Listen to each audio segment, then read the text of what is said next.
जय हिंद साथियों। तो आज हम लोग करेंगे बिहार दरोगा प्रीलिम्स। बिहार दरोगा प्रीलिम्स का एडिटोरियल सेट है जो कि वॉल्यूम 2 है। वॉल्यूम 2 का दूसरा सेट है, सेट नंबर 2 है। तो चलिए वीडियो का वेट ना करते हुए, हाँ वीडियो पे पहली बार आए हैं चैनल पे तो पहले नंबर सब्सक्राइब कर लीजिए और ज़्यादा से ज़्यादा दोस्तों में शेयर कर दीजिए और वीडियो को लाइक कर दीजिए। 100 प्रश्न है तो चलिए हम लोग 200 नंबर का है तो हम लोग फटाफट करेंगे, 1 घंटा में कर देंगे हम लोग। चलिए आज का पहला प्रश्न से है, एक पारिस्थितिकी तंत्र के जैविक कारक क्या है? एक पारिस्थितिकी तंत्र के जैविक कारक क्या है? उत्पादक, उपभोक्ता और अपघटनकर्ता। ऑप्शन नंबर डी सही है। चलिए ऑप्शन नंबर डी सही है। अगला प्रश्न देखते हैं, कांडला निम्न में से किसके लिए प्रसिद्ध है? कांडला निम्न में से किसके लिए प्रसिद्ध है? निर्यात प्रसंस्करण क्षेत्र के लिए प्रसिद्ध है। ऑप्शन नंबर सी सही है। ऑप्शन नंबर सी सही है। चलिए अगला प्रश्न देखते हैं, कांडला किस राज्य में है? तो कांडला आपको गुजरात राज्य में है, गुजरात राज्य में है। चलिए अगला प्रश्न देखते हैं, अफ्रीका का सर्वोच्च पर्वत शिखर माउंट किलिमंजारो कहाँ अवस्थित है? अफ्रीका का सर्वोच्च पर्वत शिखर माउंट किलिमंजारो कहाँ अवस्थित है? तो तंजानिया में है। ऑप्शन नंबर सी सही है, तंजानिया में है। तो चलिए अगला प्रश्न देखते हैं, माउंट किलिमंजारो तंजानिया में होगा। ओजस डेल साल्टो कहाँ है? पता है आप लोग को, दक्षिण अमेरिका में है। माउंट मैकिले कहाँ है? तो उत्तरी अमेरिका में है। एल्ब्रूस कहाँ है? तो यूरोप में है। चलिए अगला प्रश्न देखते हैं, निम्नलिखित विशेषताओं के आधार पर खनिज की पहचान कीजिए। निम्नलिखित विशेषताओं के आधार पर खनिज की पहचान कीजिए। तो चलिए देखते हैं, तो कौन होगा? कूट के अनुसार दिया है तो कूट दिया, भारत में इसके लेवल पर 95% भंडार उड़ीसा, झारखंड और छत्तीसगढ़, कर्नाटक, गोवा में पाए जाते हैं। प्रमुख खदान नोवा मुंडी, बैलाडीला, कदमुख और बिलारी जैसे क्षेत्रों में अवस्थित है। खदानों भारत के पूर्वोत्तर पठारी क्षेत्रों के कोयले क्षेत्रों के निकट स्थित है। तो कौन सा हो जाएगा? तो लौ वयस्क हो जाएगा। ऑप्शन नंबर बी सही है। ऑप्शन नंबर बी सही है। चलिए अगला प्रश्न देखते हैं, 5 नंबर प्रश्न है, इनमें से कौन सा नदियों का जोड़ा गंगा में उत्तर दिशा से आकर मिलने वाली नदियों का जोड़ा है? तो कौन है? कोसी है, बूढ़ी गंडक है। कोसी है, बूढ़ी गंडक। ऑप्शन नंबर बी सही है। अगला प्रश्न देखते हैं, चलिए अगला प्रश्न देख लेते हैं, मौसम एवं उसकी बनावट में परिवर्तन किसके कारण होता है? मौसम एवं बनावट में उसका परिवर्तन किसके कारण होता है? पृथ्वी के अक्ष के इसके कक्ष में समतल की ओर झुका हुआ। ऑप्शन नंबर डी सही है। चलिए अगला प्रश्न देखते हैं हम लोग, भारत का अपना पड़ोसी देश के साथ अंतर्राष्ट्रीय सीमा की लंबाई के अनुसार अवरोही क्रम में देखिए, अवरोही क्रम में देखना है तो कौन होगा? तो नेपाल होगा, पाकिस्तान होगा, चीन होगा और बांग्लादेश होगा। चलिए नेपाल, चीन और बांग्लादेश। तो चलिए सबका लंबाई देख लेते हैं, नेपाल का होगा 1751, पाकिस्तान का कितना होगा? तो 3323 किलोमीटर और चीन का कितना होगा? 3488 किलोमीटर और बांग्लादेश का कितना होगा? तो 4096.7 किलोमीटर। सबसे ज़्यादा लगने वाला देश के लंबा किसका है? तो बांग्लादेश का है सबसे लंबा बांग्लादेश का। सबसे लंबा किसका हो जाएगा? तो बांग्लादेश का। और सबसे छोटा पूछेगा किसके साथ में लगता है? तो अफगानिस्तान के साथ लगता है 106 किलोमीटर अफगानिस्तान। चलिए अगला प्रश्न देखते हैं, कौन सा राज्य समूह भाखड़ा नागल परियोजना से जल प्राप्त करता है? कौन सा समूह भाखड़ा नागल परियोजना से जल प्राप्त करता है? तो हरियाणा, पंजाब और राजस्थान। ऑप्शन नंबर सी सही है, ऑप्शन नंबर सी सही है। अगला प्रश्न देखते हैं, फिजी द्वीप, फिजी द्वीप किस महासागर में है? फिजी द्वीप तो प्रशांत महासागर में है, ऑप्शन नंबर बी सही है। फिजी द्वीप किस महासागर में है? तो प्रशांत महासागर में है। चलिए अगला प्रश्न देखते हैं, 10 नंबर, कोरोमंडल तट का विस्तार है, कहाँ से कहाँ तक कोरोमंडल तट का विस्तार? तो कन्याकुमारी अंतरीप से लेकर कृष्ण नदी डेल्टा तक, ऑप्शन नंबर बी सही हो जाएगा, ऑप्शन नंबर बी सही हो जाएगा। चलिए अगला प्रश्न देखते हैं, 11 नंबर प्रश्न है, किस नदी पर शिव समुद्र जलप्रपात स्थित है? किस नदी पर शिव समुद्र जलप्रपात स्थित है? तो कावेरी नदी पर, ऑप्शन नंबर ए सही है। सूर्य सरोवर पक्षी विहार कहाँ स्थित है? सूर्य सरोवर पक्षी विहार कहाँ स्थित है? तो आगरा में है, ऑप्शन नंबर डी सही है। चलिए अगला प्रश्न देखते हैं, सैटेलेकटाइट एवं सैटेलेगेमाइट निरपेक्षणात्मक स्थलाकृति बनाई जाती है, किसके द्वारा बनता है? तो भूमिगत जल के द्वारा बनता है, ऑप्शन नंबर बी सही है, भूमिगत जल के द्वारा। अगला प्रश्न देखते हैं, सूची 1 को सूची 2 से सही सही सुमेलित करना है। तो चलिए सुमेलित करते हैं, सुमेलित करने वाला दिया है तो कौन होगा? कालाहांडी कहाँ है? बक्साइट के लिए है कालाहांडी, बक्साइट। जवार क्या है? तो जस्ता सीसा के लिए। चलिए और कोलार क्या हो जाएगा? तो कोलार सोना के खान के लिए है। और मूसाबनी किसके लिए है? तो तांबा के लिए। तो कौन निकल गया? 3 4 3 4 1 2 3 4 1 2, ऑप्शन नंबर सी सही है। देखिए ऑप्शन नंबर सी सही है, 3 4 1 2। चलिए अगला प्रश्न देखते हैं, गुप्त काल में भूमि राजस्व दर क्या थी? गुप्त काल में भूमि राजस्व दर क्या थी बताइए? तो क्या थी? तो 1/6 भाग थी, ऑप्शन नंबर सी सही है, 1/6 भाग थी। चलिए अगला प्रश्न देखते हैं, दिल्ली में से किस सुल्तान ने स्वयं को नायाबे खुदाई कहा था? दिल्ली में से किस शासक ने स्वयं को नायाबे खुदाई कहा था? तो बलबन ने कहा था। चलिए बलबन का एक और प्रसिद्ध है राजत्व का सिद्धांत। राजत्व को पूछेगा, राजत्व बहुत बार आया हुआ है। राजत्व सिद्धांत किसने दिया था? सिद्धांत तो बलबन ने दिया था। चलिए अगला प्रश्न देखते हैं, मीर कासिम ने अपनी राजधानी मुर्शिदाबाद से कहाँ स्थानांतरित किया था? तो मुर्शिदाबाद से कहाँ किया था? तो मुंगेर किया था, ऑप्शन नंबर ए सही है। तो बंगाल के नवाब मीर जाफर को अंग्रेज को 1760 ईस्वी से हटा के बाद दामाद मीर कासिम को बंगाल के नवाब बना दिया गया था। चलिए और पूछेगा कि राजधानी ढाका से मुर्शिदाबाद किसने किया था?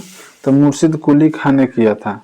चलिए अगला प्रश्न देखते हैं, बोलेगा ढाका से मुर्शिदाबाद, तो मुर्शिद कुली खान ने किया था। 18 नंबर प्रश्न, विजयनगर के राजा कृष्णदेवराय ने गोलकुंडा का युद्ध किस राजा के साथ लड़ा था? प्रश्न एक पर, विजयनगर के राजा कृष्णदेवराय ने गोलकुंडा का युद्ध किस राजा के साथ लड़ा था?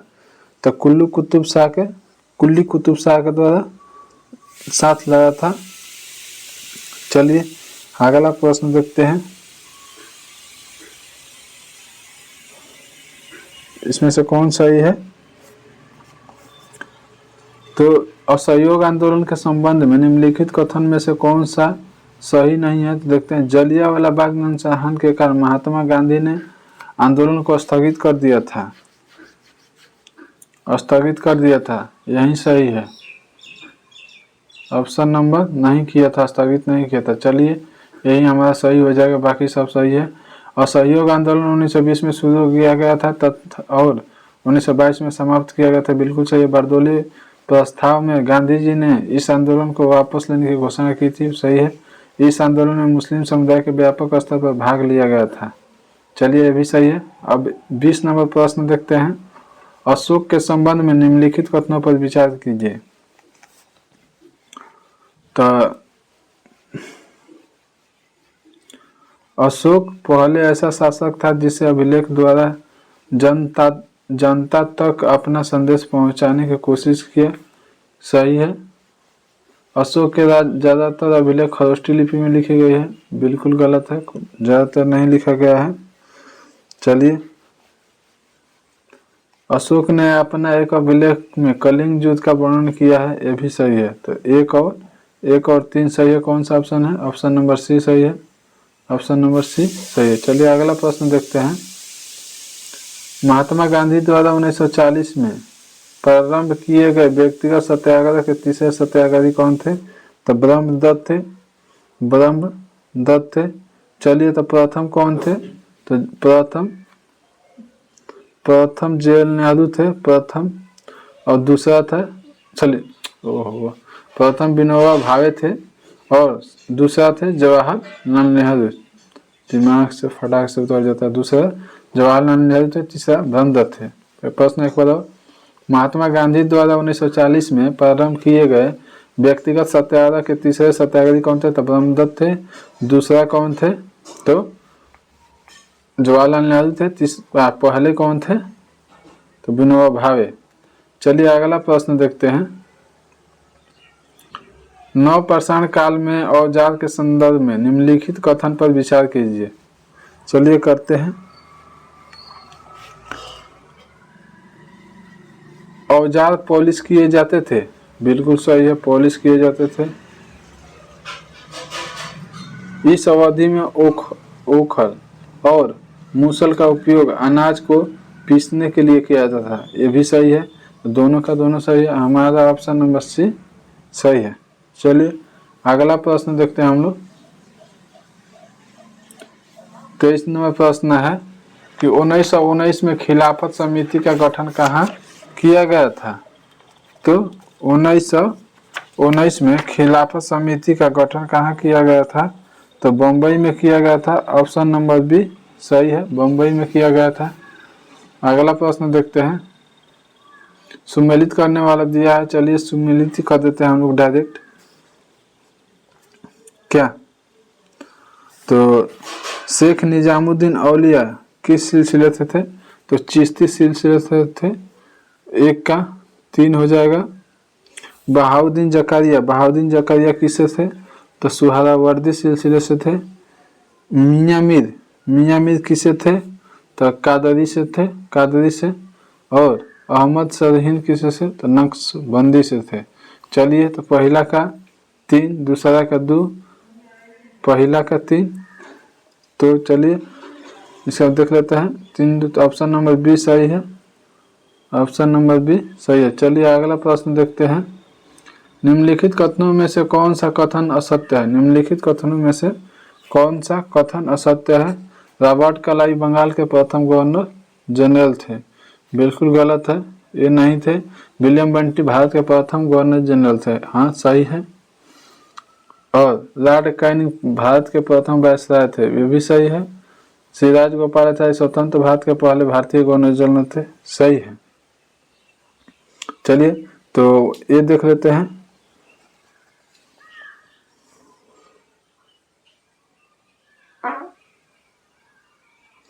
तो ये पूछा रॉबर्ट क्लाइव बंगाल के प्रथम गवर्नर विलियम बेंटिक नहीं थे, सॉरी रॉबर्ट क्लाइव नहीं थे, विलियम बेंटिक थे। तो चलिए अगला प्रश्न देख लेते हैं हम लोग।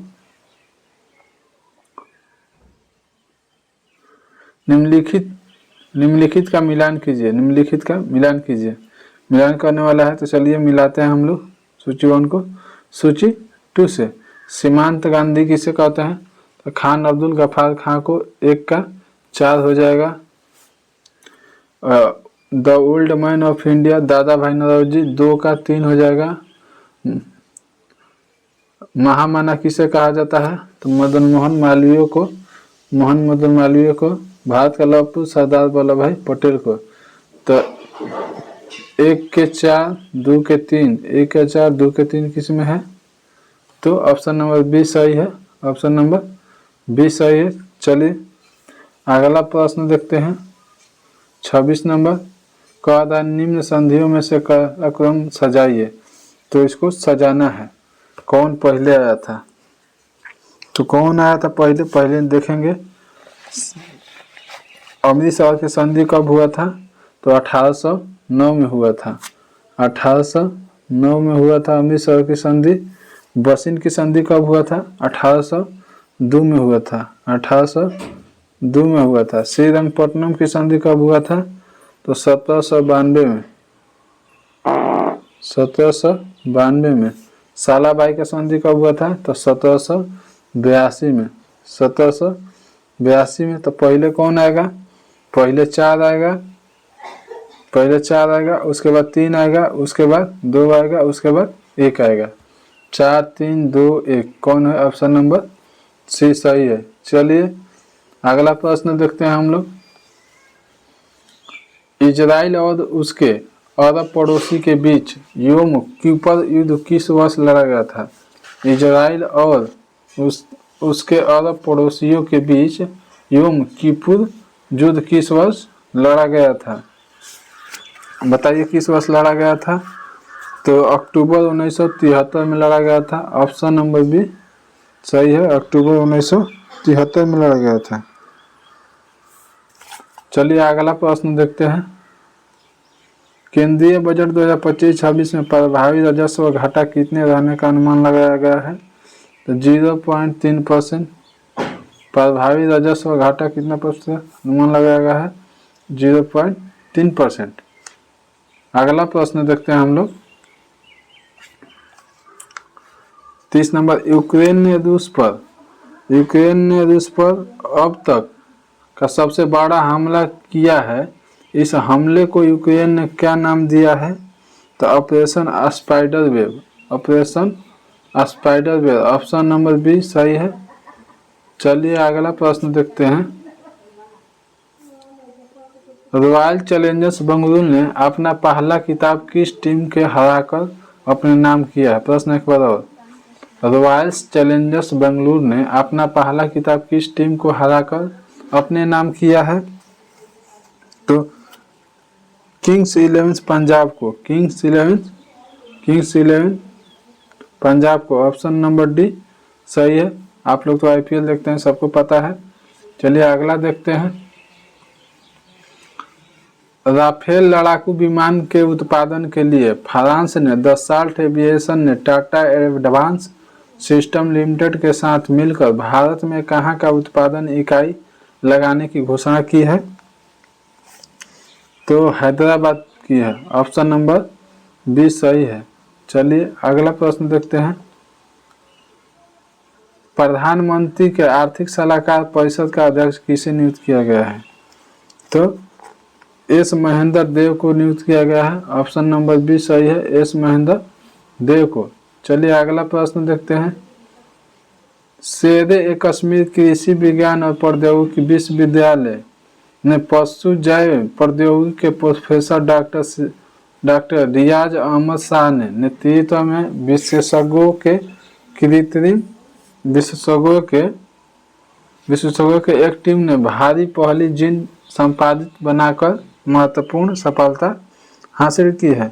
तो किसकी? तो भेड़ के जीन बनाकर महत्वपूर्ण सफलता हासिल की है। चलिए अगला प्रश्न देखते हैं। यूनाइटेड किंगडम ने चागोस द्वीप मॉरिशस को सौंपने के लिए समझौता किया है। यूनाइटेड किंगडम ने चागोस द्वीप मॉरिशस को सौंपने के लिए समझौता किया है। चागोस द्वीप समूह की अवस्थिति किस महासागर में है? किस महासागर में है? तो हिंद महासागर में। ऑप्शन नंबर सी सही है, हिंद महासागर। चलिए अगला प्रश्न देखते हैं। राष्ट्रपति द्रौपदी मुर्मू ने पूर्व रक्षा सचिव डॉक्टर अजय कुमार को किस संवैधानिक निकाय का नया अध्यक्ष बनाया है? किसका बनाया है? कमेंट कीजिए आप लोग। तो संघ लोक सेवा आयोग का ऑप्शन नंबर ए सही है। यूपीएससी का यूपीएससी का स्थापना कब हुआ था? तो 26 जनवरी 1950। चलिए अगला प्रश्न देखते हैं। पाकिस्तान ने भारत पर कई ड्रोन और मिसाइल दागे। पाकिस्तान की वह कार्रवाई कथित तौर पर भारत के खिलाफ अभियान के तहत की गई है। किस अभियान के तहत की गई है? तो ऑपरेशन बुनियान अल मसूस। ऑपरेशन बुनियान अल मसूस। ऑप्शन नंबर ए सही है। चलिए अगला प्रश्न देखते हैं। कर्नल सोफिया कुरैशी और किसने संयुक्त रूप से भारत के ऑपरेशन सिंदूर पर मीडिया ब्रीफिंग का नेतृत्व किया है?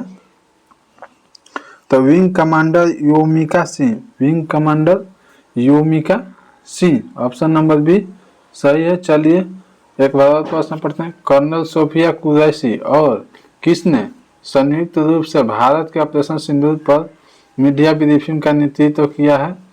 तो विंग कमांडर योमिका सिंह। चलिए अगला प्रश्न देखते हैं। अगला प्रश्न देखते हैं। विश्व प्रेस स्वतंत्रता सूचकांक 2025 में भारत का स्थान कौन सा है? भारत का स्थान कौन सा है? 151 है। चलिए अगला प्रश्न देखते हैं।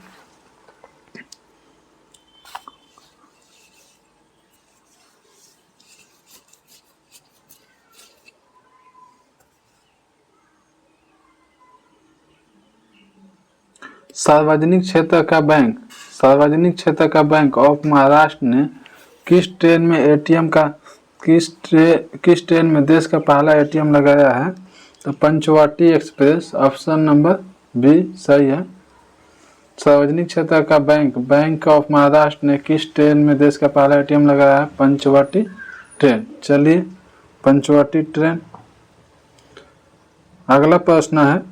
अंतर्राष्ट्रीय सौर गठबंधन के साथ कंट्री पार्टनरशिप फ्रेमवर्क पर हस्ताक्षर करने वाला पहला अफ्रीकी देश कौन बन गया है? तो मॉरिशस बन गया है। ऑप्शन नंबर ए सही है। मॉरिशस। चलिए अगला प्रश्न देखते हैं हम लोग।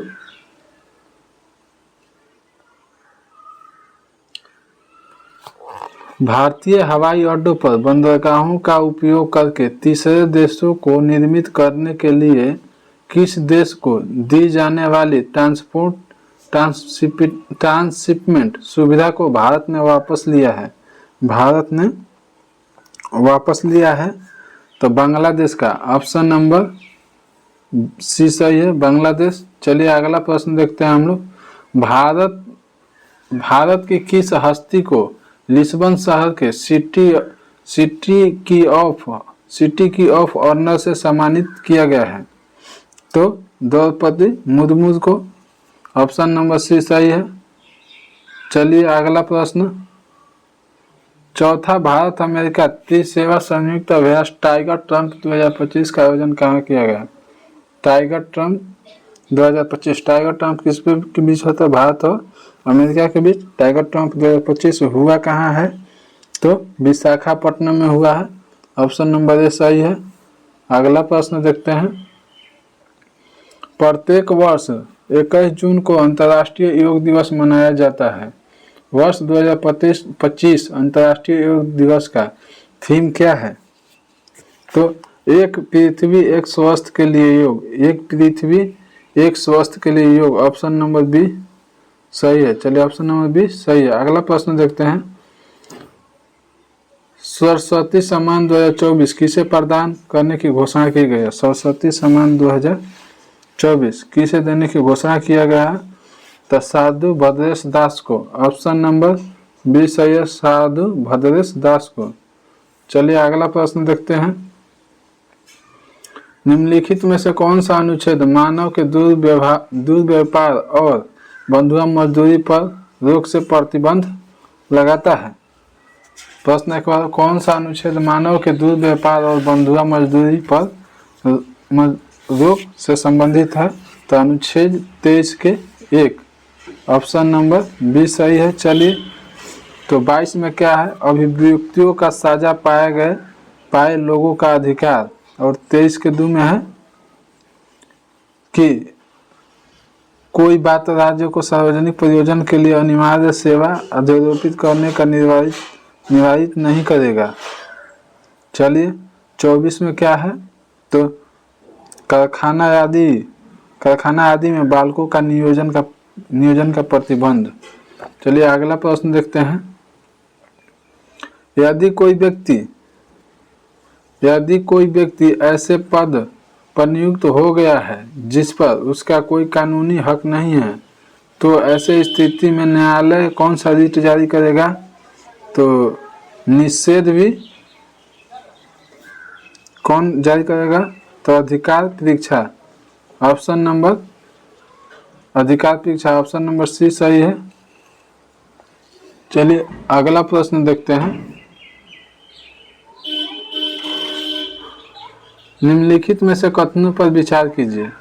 चलिए कथन विचार करते हैं। कह रहा है कौन सा कथन सत्य है? पहला है कानून बनाना केवल एक विधायी प्रक्रिया नहीं है बल्कि राजनीतिक प्रक्रिया भी है। बिल्कुल सही है। कानून बनाना केवल एक विधायी प्रक्रिया नहीं है बल्कि राजनीतिक प्रक्रिया भी है। सही है। मंत्री के अतिरिक्त कोई और सदस्य विधेयक पेश करे तो ऐसे विधेयक को निजी विधेयक कहते हैं। बिल्कुल सही है। मंत्री के अतिरिक्त कोई और सदस्य विधेयक पेश करे तो ऐसे विधेयक को क्या बोलते हैं? निजी विधेयक। दोनों के दोनों सही है। तो हमको कौन ऑप्शन निकलेगा? दोनों होला, 1 और 2 दोनों। चलिए ऑप्शन नंबर सी सही है। 50 नंबर प्रश्न है भारतीय संविधान को औपचारिक रूप से कब लागू किया गया?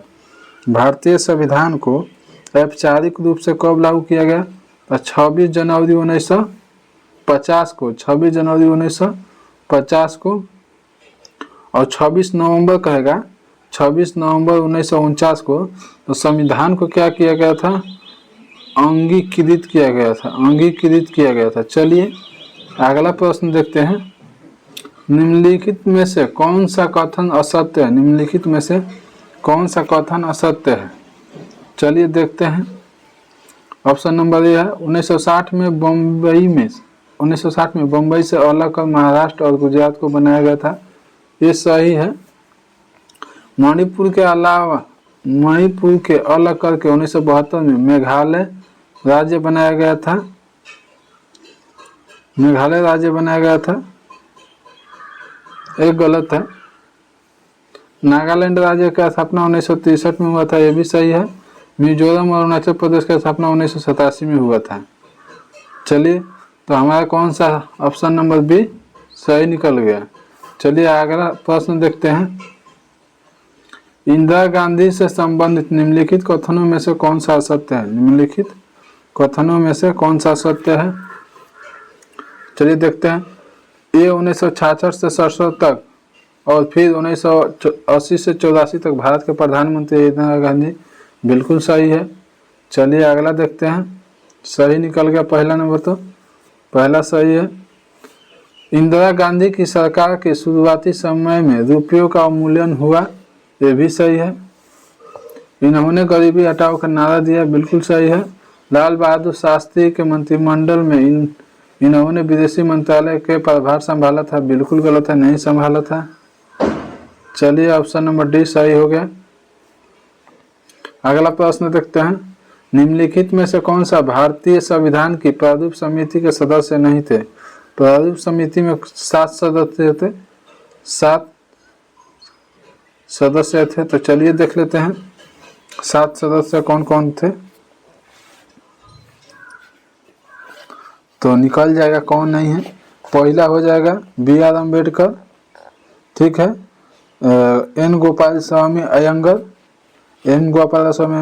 श्री अल्लाह कृष्ण स्वामी अय्यर, श्री M.K. मुंशी थे और सैयद मोहम्मद तुला थे। तो कौन नहीं थे? तब सी नंबर निकल गया। Doctor H.P. मोदी नहीं थे। चलिए ऑप्शन नंबर सी सही है। H.P. मोदी नहीं थे। B.R. अम्बेडकर थे, एन गोपाला स्वामी अयंगर थे, श्री अल्लाह कृष्ण स्वामी अय्यर थे। ये तीनों थे। तो चलिए अगला प्रश्न देखते हैं।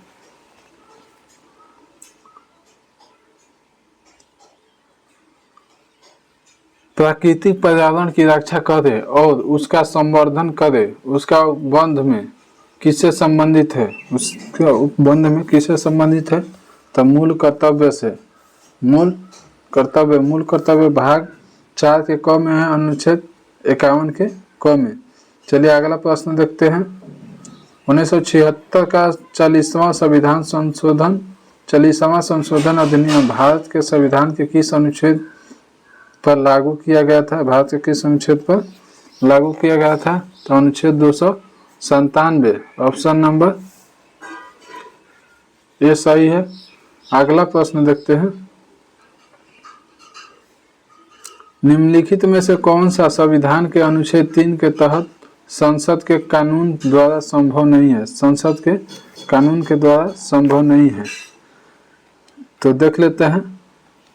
नए राज्यों का गठन सही है, संभव है।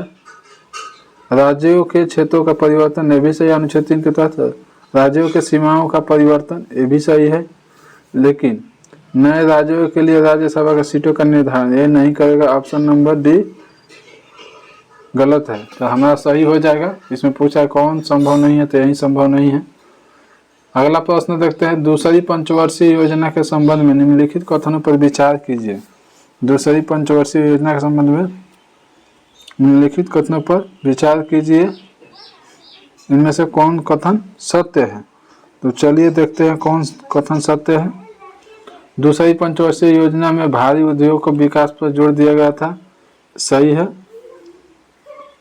भारत सरकार ने देशी उद्योग को संरक्षण देने के लिए आयात पर भारी शुल्क लगाया था, यह भी सही है। पीसी महालनोबिस के नेतृत्व में अर्थशास्त्रियों और योजनाओं के एक टोली ने यह योजना तैयार की थी, यह भी सही है। और एक बता देता हूँ, दूसरी पंचवर्षीय योजना कब से कब हुआ था? तो 56 से 61 हुआ था। 1956 से 61 के बीच रहा था। तो चलिए हमारे तीनों के तीनों सही है। देखते हैं दिया है, हाँ ऑप्शन नंबर सी सही है। 1 2 3। चलिए अगला प्रश्न देखते हैं।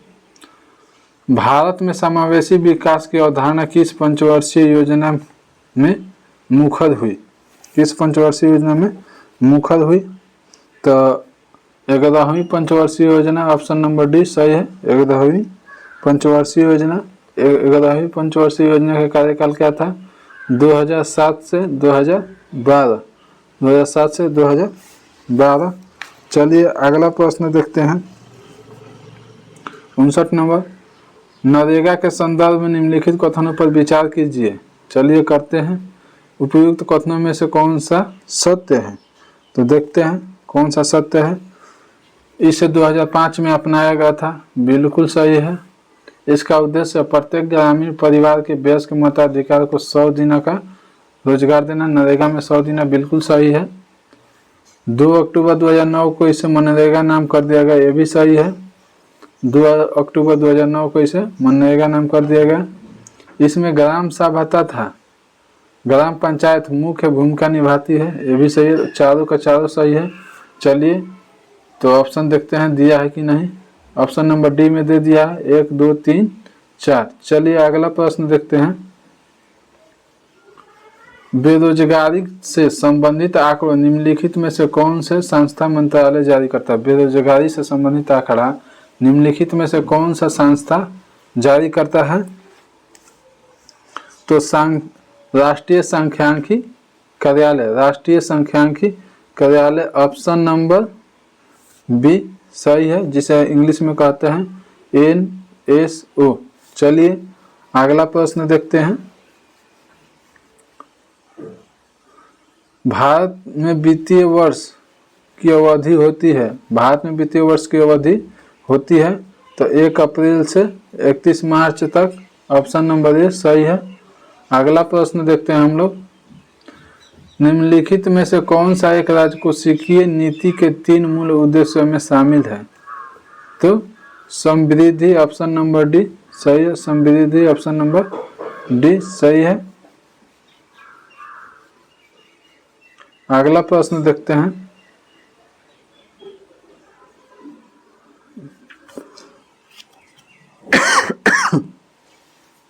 न्यूमेरिकल है, बनाइएगा, आ जाएगा 3600 मीटर। चलिए अगला प्रश्न देखते हैं। भारतीय राष्ट्रीय उपग्रह प्रणाली इनसैट के बारे में निम्नलिखित में से कौन सा कथन सत्य नहीं है? तो चलिए देखते हैं कौन सा सत्य नहीं है। ये मौसम पूर्वानुमान के परियोजनार्थ डिजाइन किए गए थे, सही है। भारतीय राष्ट्रीय उपग्रह प्रणाली के बारे में निम्नलिखित कथन पर कौन सा सत्य नहीं है? तो ये सही है। इनसैट श्रृंखला के लिए यूरोपीय प्रक्षेपण यानों का उपयोग किया गया है, बिल्कुल सही है। ये संचार उद्देश्य के लिए डिजाइन किए गए थे, ये भी सही है। इनकी शुरुआत 1979 में, इनकी शुरुआत 1979 में, ये गलत है, 1979 में नहीं किया गया था। तो हमारा ऑप्शन नंबर डी सही हो जाएगा, ये गलत है। चलिए अगला प्रश्न देखते हैं। दाब बढ़ने पर बर्फ का गलना क्या होगा? दाब बढ़ने पर बर्फ का गलना क्या होगा? तो घट जाएगा, ऑप्शन नंबर ए सही है, घट जाएगा। अगला प्रश्न देखते हैं। मायोपिया निकट दृष्टि दोष से संबंध में क्या सही है? तो देखते हैं। रेटिना के सम्मुख प्रकाश किरण केंद्रित होती है, यही सही है, ऑप्शन नंबर ए सही है। चलिए अगला प्रश्न देखते हैं। 67 नंबर। एक अवतल दर्पण की अभिसारिता घटाई जा सकती है, इसे निम्न डुबाकर, किसमें डुबाकर घटाई जा सकती है? तो एल्कोहल में डुबाकर, ऑप्शन नंबर डी सही है। अगला प्रश्न है। इलेक्ट्रिक उपकरण जैसे इलेक्ट्रिक आयरन टोस्टर आदि के हीटिंग फिलामेंट को बनाने के लिए नाइक्रोम मिश्र धातु का उपयोग किया जाता है, इसका कौन सा सही है? तो देखते हैं। नाइक्रोम का गलनांक अधिक होता है, ये तो सही है। नाइक्रोम में उच्च प्रतिरोधकता होती है, यह भी सही है। नाइक्रोम आसानी से ऑक्सीकरण से नहीं गुजरता है, ये भी सही है। तो हमारा आंसर डी नंबर हो जाएगा, इनमें से सभी। अगला प्रश्न देखते हैं। रासायनिक परिवर्तन के साथ होता है, रासायनिक परिवर्तन के साथ क्या होता है? देखते हैं क्या होता है। नए प्रकार के पदार्थ निर्माण होते हैं, ये भी सही है। रासायनिक जब परिवर्तन और नए पदार्थ का निर्माण होगा। निकाय की एंथैल्पी में परिवर्तन होता है, ये भी सही है। पदार्थ के रासायनिक गुण में भी परिवर्तन होता है, ये भी सही है। तो ऑप्शन नंबर डी सही है, इनमें से उपयुक्त में से सभी। अगला प्रश्न देखते हैं। विद्युत ऋणात्मकता किसी परमाणु के डैश की क्षमता को मापता है। विद्युत परमाणु की ऋणात्मकता किसको क्षमता को मापता है? तो इलेक्ट्रॉन को आकर्षित करने की क्षमता को मापता है, इलेक्ट्रॉन को आकर्षित करने की क्षमता को मापता है, ऑप्शन नंबर सी सही है। चलिए अगला प्रश्न देखते हैं। धातु की विद्युत प्रतिरोधकता का सही क्रम कौन सा है? तो चलिए मिला देते हैं। Hg को जिसे बोलते हैं, Hg को क्या बोलते हैं? मरकरी बोलते हैं। निकेल, टंगस्टन और चांदी, Ag। चलिए ठीक है, ऑप्शन नंबर सी सही है। अगला प्रश्न देखते हैं। फास्फोरस को पानी में क्यों रखा जाता है? फास्फोरस को पानी में क्यों रखा जाता है? क्योंकि उसका प्रज्वलन तापमान बहुत कम होता है, इसलिए हवा में आता ही जलना शुरू हो जाता है, ऑप्शन नंबर बी सही है। बहुप्रयोग प्लास्टिक की पानी को बोतल किसकी बनी होती है? तो पॉलीथीन की बनी होती है, ऑप्शन नंबर सी सही है, पॉलीथीन। अगला प्रश्न देखते हैं। कोशिका में निम्नलिखित में से कौन सा पाचन थैली कहलाती है? तो लाइसोसोम कहलाता है, ऑप्शन नंबर डी सही है। कुछ लाइसोसोम में 24 प्रकार के एंजाइम होते हैं, 24 प्रकार के एंजाइम होते हैं। चलिए अगला प्रश्न देखते हैं। क्लोरेनकाइमा बने होते हैं, क्लोरेनकाइमा किसके बने होते हैं? तो मृदु ऊतक का बने होते हैं। ऑप्शन नंबर डी सही है, मृदु ऊतक का। अगला देखते हैं, निम्नलिखित में से किसे हार्मोन माना जाता है? तो किस विटामिन को हार्मोन माना जाता है? विटामिन डी को हार्मोन माना जाता है। विटामिन ए का नाम है रासायनिक नाम रेटिनॉल, बी का थायमिन, बहुत प्रकार का है, B1 का थायमिन, सी का नाम है एस्कॉर्बिक एसिड और डी का नाम है कैल्सीफेरॉल। चलिए, ए से कमी से रतौंधी होता है, एस्कॉर्बिक विटामिन सी की कमी से होता है। 77 नंबर प्रश्न है, मध्य कान में मौजूद 3 हड्डियों का नाम क्या है? मध्य कान में मौजूद 3 हड्डियों का नाम क्या है? तो हैमर, एनविल और अस्टियरफ। ऑप्शन नंबर बी सही है। देखिए, हैमर, एनविल, अस्टियरफ। अगला प्रश्न देखते हैं, किस शरीर में किसकी कमी से पेट में उपकला कोशिकाओं द्वारा स्रावित होता है? तो किसके कारण होता है? तो हाइड्रोक्लोरिक शरीर में पेट के उपकलाओं की कोशिकाओं द्वारा स्रावित होता है। ऑप्शन नंबर ए सही है, HCl जिसे बोलते हैं, हाइड्रोक्लोरिक अम्ल। निम्नलिखित में से कौन सा रोग विषाणु जनित नहीं है? मतलब विषाणु से नहीं होता है, कौन सा रोग? तो हैजा नहीं होता है, हैजा जीवाणु जनित होता है। ऑप्शन नंबर डी सही है। एड्स विषाणु से होता है, डेंगू विषाणु से, जुकाम भी विषाणु से होता है। चलिए, खसरा वायरस से होता है, गलसुआ वायरस से, चेचक वायरस से होता है, जेनेटाइल वायरस से होता है, इन्फ्लुएंजा वायरस से, छोटी मात्रा वायरस के कारण होता है। चलिए अगला प्रश्न देखते हैं। एक परावर्तक पृष्ठ अंदर की ओर वक्रित है तब निर्मित दर्पण है, कौन सा है? तो अवतल दर्पण है। ऑप्शन नंबर सी सही है, अवतल दर्पण। चलिए, निम्नलिखित रोगों का उनके संबंधित विटामिन या खनिज से मिलान कीजिए। चलिए देखते हैं, इन्हें कमी वाले रोग दिया है और उधर विटामिन दिया है। तो अस्कॉर्बिक रोग किसके कारण होता है? तो विटामिन सी से पहले बताए हैं। घेंघा रोग किसके कमी से? तो आयोडीन के कमी से। चलिए 3 हो जाएगा। रतौंधी किससे? तो विटामिन ए, यो बताए हैं। रिकेट्स हो जाएगा विटामिन डी से। एनीमिया हो जाएगा आयरन की कमी से। चलिए, तो कौन हो जाएगा कमी से? तो ऑप्शन नंबर हमारा ए हो जाएगा, सही है। चलिए अगला प्रश्न देखते हैं।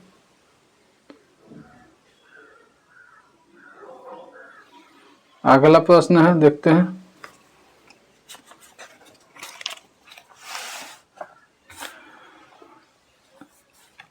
तत्व ए बी सी डोबनेरा के तिर्यक के रूप में है, तो यदि ए का परमाणु भार 40 है तो सी का परमाणु भार 137 है, तो बी का परमाणु भार कितना होगा बताइए? तो 88 होगा। ऑप्शन नंबर सी सही है। चलिए अगला प्रश्न देखते हैं। वेदोक्त शब्द का संधि विच्छेद क्या हो? वेदोक्त शब्द का संधि विच्छेद क्या हो? वेद प्लस उक्त। ऑप्शन नंबर वेद प्लस उक्त। ऑप्शन नंबर ए सही है। चलिए, वेदोक्त हो जाएगा। मृगनयनी में कौन सा समास है? मृगनयनी में कौन सा समास है? तो कर्मधारय समास है। ऑप्शन नंबर डी सही है, मृगनयनी में कर्मधारय समास है। अगला प्रश्न देखते हैं। 85 नंबर है। Choose the correct passive from the of the following sentence. Passive चुनना है। तो one should keep one's promise, तो क्या होगा इसका? Promise should be keeped, promise should be keeped. Option number C सही है। ऑप्शन नंबर सी सही है। चलिए अगला प्रश्न देखते हैं। इंडेवर शब्द का विलोम क्या होगा? इंडेवर शब्द का विलोम क्या हुआ? Inactivity. Inactivity option number B सही है। चलिए अगला प्रश्न देखते हैं। भारत का 13वां प्रमुख बंदरगाह कौन बना है? भारत का प्रमुख 13वां बंदरगाह कौन बना है? तो बधावन बना है। ऑप्शन नंबर बी सही है। चलिए अगला देखते हैं। निम्न में किन्हें आधुनिक भारत का प्रथम राष्ट्रवादी कवि माना जाता है? निम्न में किन्हें आधुनिक भारत का प्रथम राष्ट्रवादी कवि माना जाता है? तो हेनरी डेरिजियो को। ऑप्शन नंबर सी सही है, हेनरी डेरिजियो को। चलिए अगला प्रश्न देखते हैं।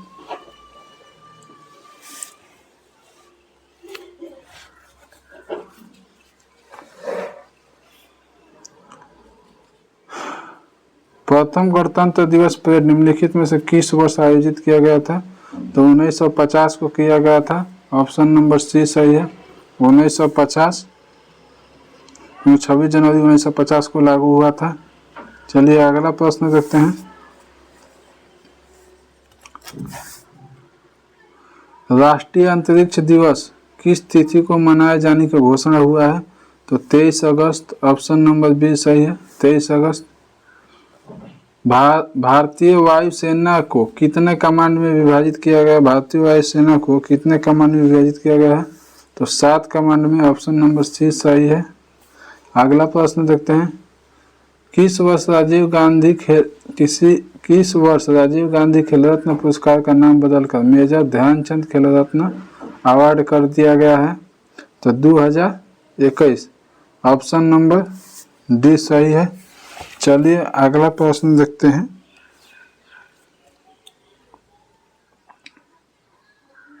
अपहरण लोककला का संबंध किस राज्य से है? अपहरण लोककला का संबंध किस राज्य से है? तो बिहार से है।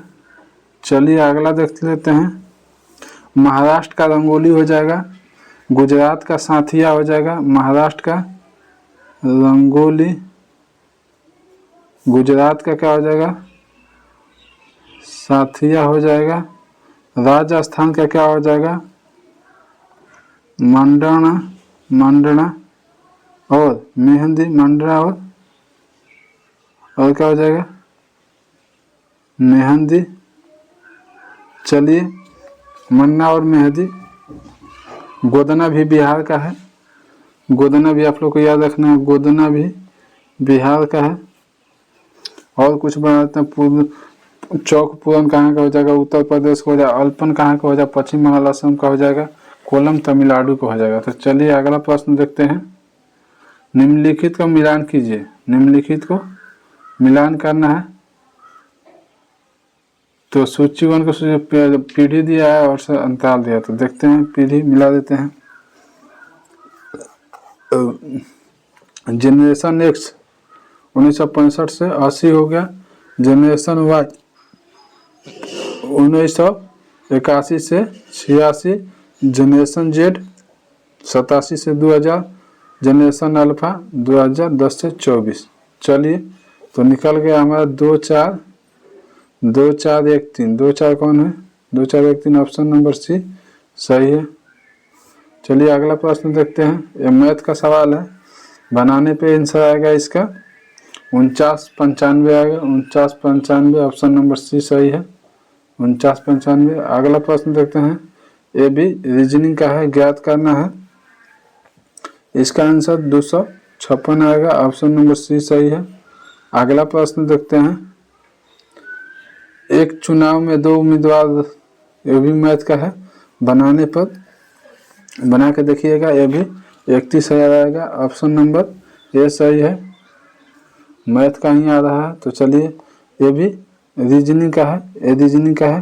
तो ये आएगा पिता की माता, पिता की माता। ऑप्शन नंबर डी सही है। अगला बना के देखिएगा 99 नंबर, इसका जे आंसर हो जाएगा, आंसर जे होगा।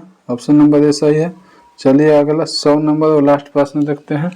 ये मैथ का सवाल है, इसका प्रश्न आंसर होगा 27:43। 27:43। तो वीडियो अच्छी लगी तो लाइक शेयर सब्सक्राइब जरूर करें, क्योंकि वीडियो बनाने में बहुत परीक्षा के लिए बहुत ही कंटेंट अच्छा है। तो आप लोग वीडियो को लास्ट तक देखें और शेयर दोस्तों में भी ज़रूर करें।